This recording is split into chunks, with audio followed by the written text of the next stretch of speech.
What's going on YouTube? Coming back with a quick video here, and this is going to be an Overwatch video. I'm not going to have a whole bunch of gameplay or anything like that in here because I think sometimes that kind of distracts people from actually listening to the video because you're more interested in some of the good plays that they're showing us up in the back. So it'll be kind of a shorter video, but just so you know, I will be taking a cut at work a little bit, doing more YouTube, and playing more video games due to the fact that the video game season's coming in. Destiny 2, PUBG will be out soon, COD, NBA, stuff like that. So I will be doing all those games, giving you some tips, tricks, and video gameplay of that if I do something pretty cool in there. But anyways, this competitive season is coming to an end in about 2 hours. Today I decided I was going to get in some more games due to the fact on Season 5 when you started.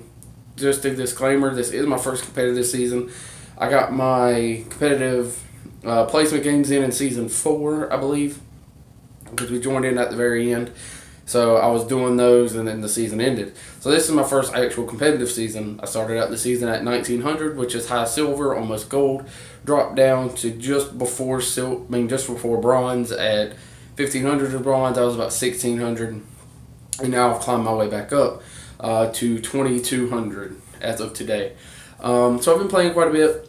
Been doing pretty good. But here's some things that I figured out that will help you climb a little faster that I wish I would have known the whole time. With the new Mercy rework, I don't know when that will be coming out, but play support. Support characters, there's a lot of people that don't want to play support, and they just shy away from it because they want to be the person that got, all the shots in and, killed somebody and stuff like that. That's nice and all, but you've also got to look at the other side. How do you stay alive in the time to do that? It would be a Mercy or Lucio. Zenyatta is a very good player to use, or a very good character to use also, but the only downside is there's a bit of a learning curve. They always say shooting and stuff is key with him, which I do understand, but you've also got to learn when you want to put the orb discord, you want to heal your teammates. His ultimate is a little harder to understand. It heals people around you, so whenever you do it, you want to get them in your bubble area that it has and heal them. Mercy is simple. You'll see, you've got your revive, you'll see it on the screen, they'll pop up. That will be changing soon on a 30-second cooldown. She'll be able to revive one person every 30 seconds. If you revive someone, use your ultimate, which is then going to re-up your revive, so you can do 2 there, and then in a 10-second cooldown, which your ultimate lasts about 20 seconds, you'll be able to revive another one. But the thing is, play support. There's not a lot of people playing support now, which they may be when they get the rework on them, but that'll help you a lot. I am a Roadhog main. When he was nerfed, hurt me a little bit. Now I've learned how to play with him better. But coming in the next couple of weeks, he'll be able to move when he heals, take half damage when he's healing, and that'll be very nice for me. But that's one trick. The other trick is if you're in a game, I play duo a lot, me and one of my other friends. Occasionally we'll try and pick up other people. The max we normally do is 3 though in a stack.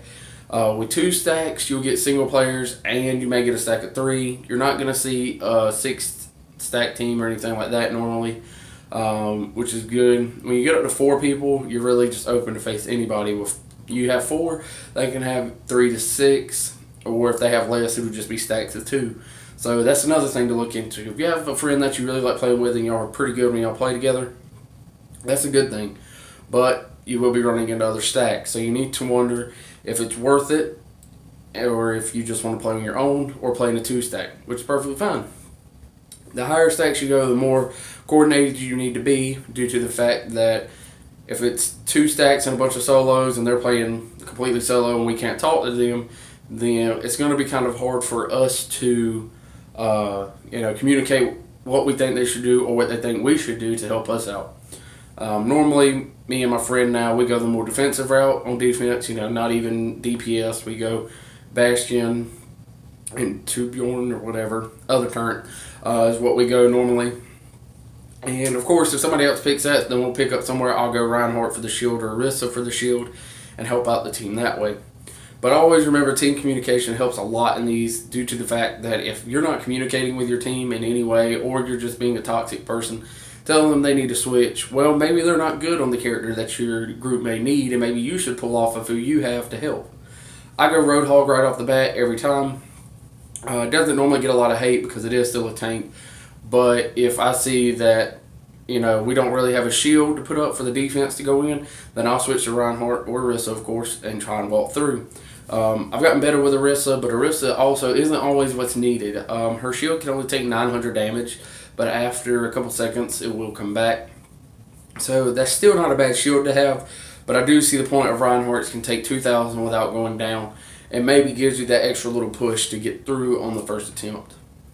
So just make sure team communication, know what stacks you're going in of a team. If you're going with 6, make sure everybody has a mic and is talking and is ready to play the role that may be needed of them.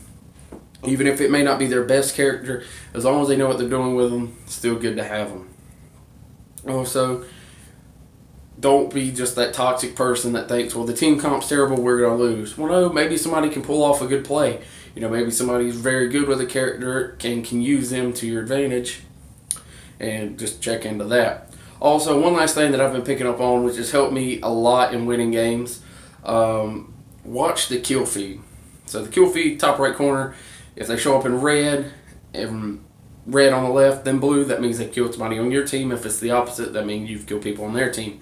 The reason you need to keep track of that is earlier today in a match, we still won the match, could have won it earlier, but we had wiped out somebody in our game left with 2 minutes left for some reason. We had just captured the first point on Hanamura and was going for the second one, which is normally harder to get. But how we captured it, they were still spawning up close. We got 3 picks off there, so that left 3 characters to get. Got inside, I killed the Bastion with Orisa, and as I pushed in completely, all that was there was a Junkrat on the left side and a Tracer. I push in, I'm calling out that we should go in due to the fact that we just killed a total of 3 and then had one that was going to be following in later, so 4 total, and we still had a group of 5. And they was like, oh, we only have 5 of us. Well, yeah, the other guy quit, so that was our max team that we could have. We did end up winning due to the fact that they went up top and stayed, and then we just walked in, and by the time they tried to jump down on us, we only had to capture the first 1/3, and we did that very quickly. But always remember, you got to have good team communication and watch the counter. If you're not watching it, you're not going to realize that you might have a 5-on-2 advantage like we had, and just say, oh, somebody was leaving, well, we don't have a full 6, we need to group up and do it. No, we're going to be down 6-5 if we try and group up. Right now, we should go in 5-on-2. If they do respawn there, then try our best to go ahead and kill them without having to regroup. But we did end up winning the match, so it wasn't that bad. But if it would have been a little more organized of a team on the other side, we would have probably lost because we're down 1 person. So you've got to make up the 1-person deficit. So hopefully some of these tips helped you. Let me know what you think of these. I'm ready for Season 6. Hopefully I get placed a little higher. That's why I'm getting in more matches today to do, try and get up to 2,200, which I did. I'm 2198. I might play another match just to see if I can get over that. That way, the next time it comes in, hopefully I can get placed 2,500, maybe higher.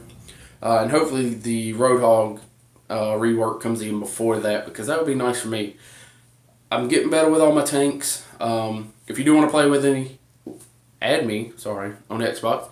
Tended Fatback, and I'll be on pretty much normally during the daytime. Weekends will be kind of tight because I'll be working on weekends now.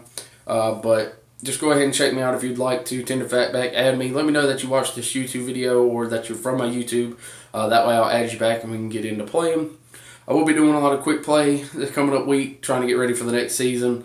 Because season ends tonight and the next one will start up in about 3 or 4 days from what they've been posting. But anyways, thanks for watching. Peace out.